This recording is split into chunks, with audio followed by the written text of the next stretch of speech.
Parece uma desordem, não é? Porque vocês veem grandes ondas de migração, o grande tema eleitoral nos Estados Unidos, por exemplo, né? Como é que nós vamos fazer com os imigrantes? Vamos construir um muro ali para os mexicanos não entrarem nos Estados Unidos? Isso é o Trump falando, por exemplo.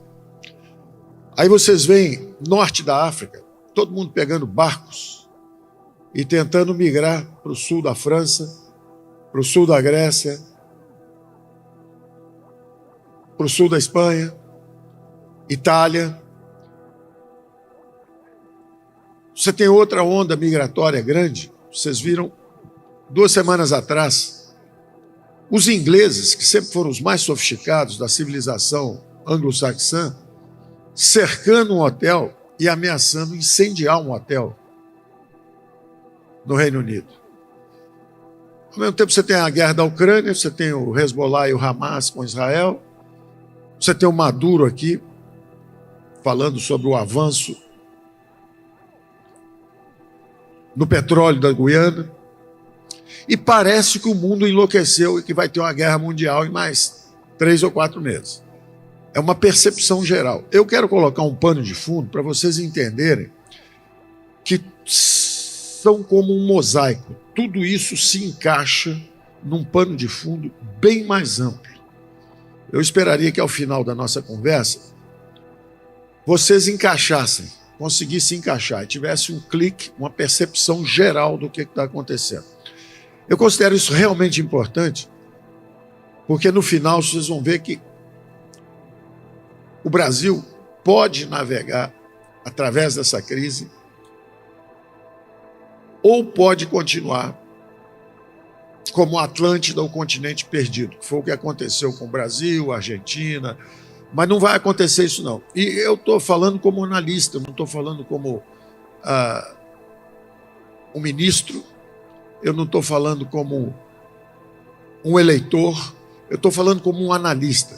Eu quero que todos compreendam o que está acontecendo e uma reação conservadora no Ocidente, onde a direita ganhou na Hungria, ganhou na Polônia, ganhou na República Tcheca, ganhou na Eslováquia, ganhou na Croácia, ganhou em Portugal, ganhou na Nova Zelândia, ganhou na França, ao contrário do que se diz no Brasil.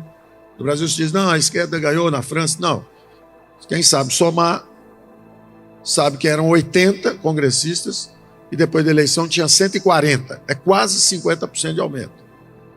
Então a direita avançou. Ah, mas não avançou tanto quanto avançou no Parlamento Europeu. Claro, porque o francês, quando vota num representante no Parlamento Europeu, ele vota na direita, porque ele vota em alguém que vai defender a França lá, os conservadores, contra os imigrantes, etc. Só que quando ele vota dentro da França, ele gosta de se aposentar aos 18 anos, ele quer o 18º salário, ele quer as coisas que o Estado da Previdência Social pode fornecer. Mas a verdade é que a direita está subindo no mundo inteiro, é uma reação conservadora, e eu queria que vocês entendessem isso, porque senão fica parecendo assim, de repente aparece um Milei, ganha a eleição, todo mundo, poxa, o professor cabeludo ganhou a eleição. Aí um Bolsonaro ganha aqui, você, a culpa é do Bolsonaro. Não, esquece. Você não consegue reprimir um fenômeno que tem 60, 70 milhões de eleitores. Está acontecendo um fenômeno. Ou você entende o fenômeno, ou você vai ficar numa guerra permanente. O Brasil vai entrar numa guerra civil, porque não estão entendendo o que está acontecendo. Nós temos que focar nos problemas. Os problemas, por exemplo, foram analisados aqui quando um Caiado fala o seguinte, ó, a segurança, qual é o maior bem que um ser humano tem? A própria vida.